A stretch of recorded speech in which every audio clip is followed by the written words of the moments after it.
Johnny adalah seorang agen dengan kepribadian yang aneh. Dalam misi tapi tidak bisa menahan godaan. Bisa pergi dengan cantik ke bak mandi air panas, presiden ditembak mati. Karena untuk meningkatkan konsentrasi diri sendiri, dia memutuskan untuk menjadi biksu. Mulai sejak itu, Johnny naik ke gunung belajar kungfu punya China. Dia secara bertahap menguasai seni bela diri. Akhirnya berhasil berlatih silat, berjalan tanpa alas kaki di atas bara panas tidak ada masalahnya. Tidak hanya seni bela dirinya yang bagus, kecerdasannya juga luar biasa. Meskipun rekan satu menari terus-menerus, Johnny hanya menyelesaikannya dengan tongkat kecil. Dia pasti lupa kalau kepala dia sangat keras. Karena dia terlalu tua untuk belajar kungfu, jadi dia tidak bisa memahami semuanya. Jadi master keluarkan perintah. Johnny harus menggunakan pikirannya untuk mengendalikan tubuh. Perlahan laun batu kecil itu ditukar dengan batu besar. Sampai suatu hari, Johnny menerima intelijen nasional. Mantan trio pembunuh bersiap untuk bertindak lagi. Karena untuk dapat menghancurkan kelompok pembunuh ini, negara mengundang Johnny kembali.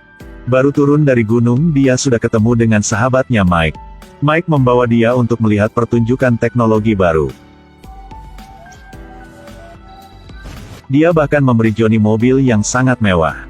Setelah memilih alat yang tepat, juga memperkenalkan Johnny seorang asisten bernama Albert. Kemudian mereka berdua berangkat bersama. Berdasarkan petunjuk, temukan yang pertama. Mereka memiliki senjata rahasia. Itu adalah ramuan yang bisa membuat orang mengikuti perintah apapun. Tetapi untuk membuka kotak itu perlu mengumpulkan semua 3 kunci. Ketika pria itu akan menceritakan semuanya, tiba-tiba muncul seorang petugas kebersihan. Hanya melihat dia bisa mengubah penyedot debu menjadi senapan.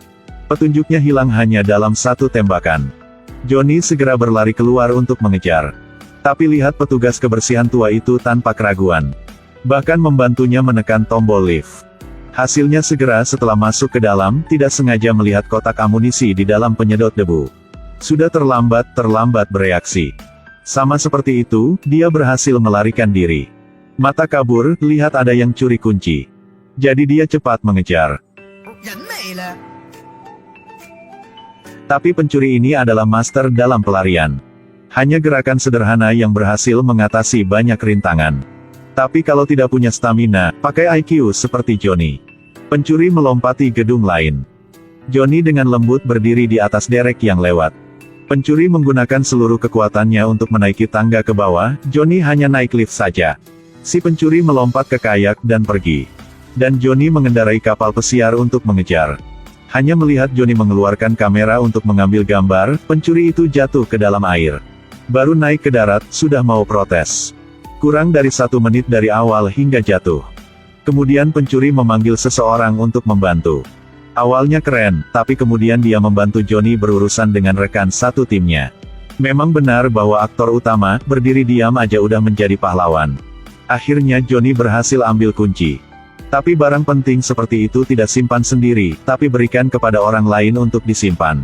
Tepat ketika Johnny ingin memberikan kunci kepada atasannya, kuncinya hilang. Tiba-tiba sebuah sedot debu muncul di pintu. Segera Johnny menjadi waspada. Karena dia pikir pembunuh tua itu sudah kembali. Bergegas ke depan untuk melawan. Johnny berpikir ini adalah pembunuh yang mereka ketemu di Hong Kong.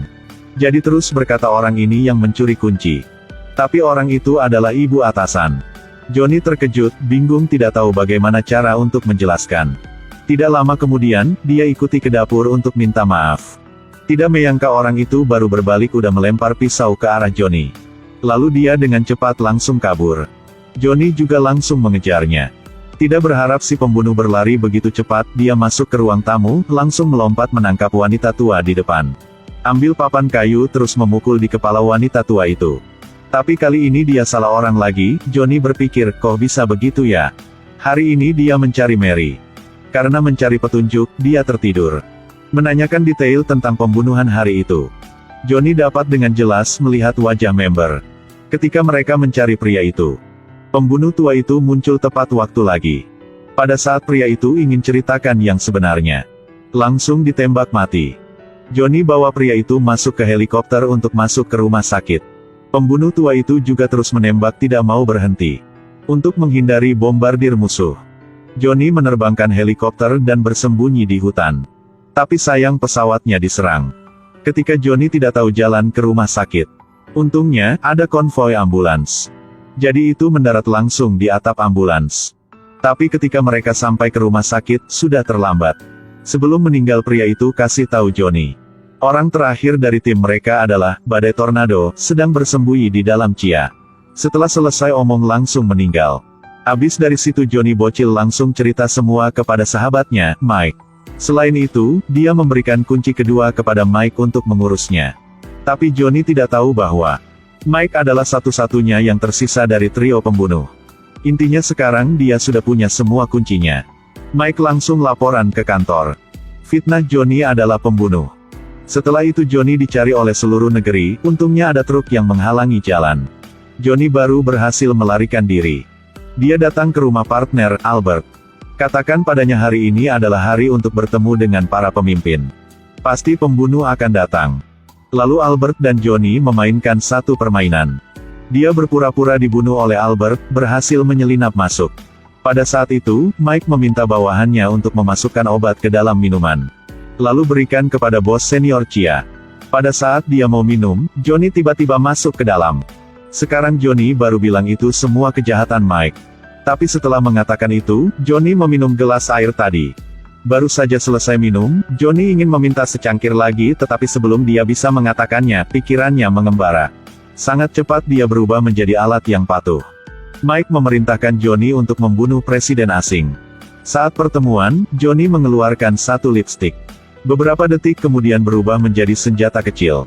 Saat dia hendak menembak presiden, Johnny ingat apa yang dia ajarkan dari masternya. Jadi dia menggunakan tangan kirinya untuk memblokir tangan kanannya. Setelah sedikit perjuangan psikologis, Johnny akhirnya menang atas dirinya sendiri. Mary berlari ke dalam untuk bantu Johnny. Belum cukup, nambah lagi. Mike melihat semua, rencana dia gagal, ingin melarikan diri. Johnny langsung mengejar dari belakang. Setelah naik kereta gantung, Johnny mengalahkan Mike. Tapi saat dia berkelahi, tangannya tersangkut di tali. Mike mengambil kesempatan untuk membuat masalah untuk Johnny. Mike langsung tendang di bagian bawah perutnya Johnny, tapi tidak menyangka Johnny tidak sakit sama sekali. Mike panik ingin ambil pistol. Tapi sekarang Johnny juga bisa lepaskan ikatan tangannya. Dia langsung menendang ke pantat Mike. Semua sudah berakhir. Kau sudah kalah, tidak bisa melarikan diri dari tangan saya. Melihat Mike sedang melarikan diri, Johnny keluarkan satu-satu payung lalu pencet tombolnya. Satu roket kecil muncul dari payung terbang keluar. Keberanian Johnny dipuji oleh Ratu.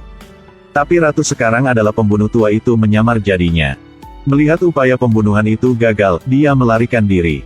Johnny dengan cepat mengejar, mengendalikan orang di depannya. Lalu ambil piring makanan terus memukul di muka dia. Pada saat itu pembunuh tua juga diantar masuk. Film berakhir di sini.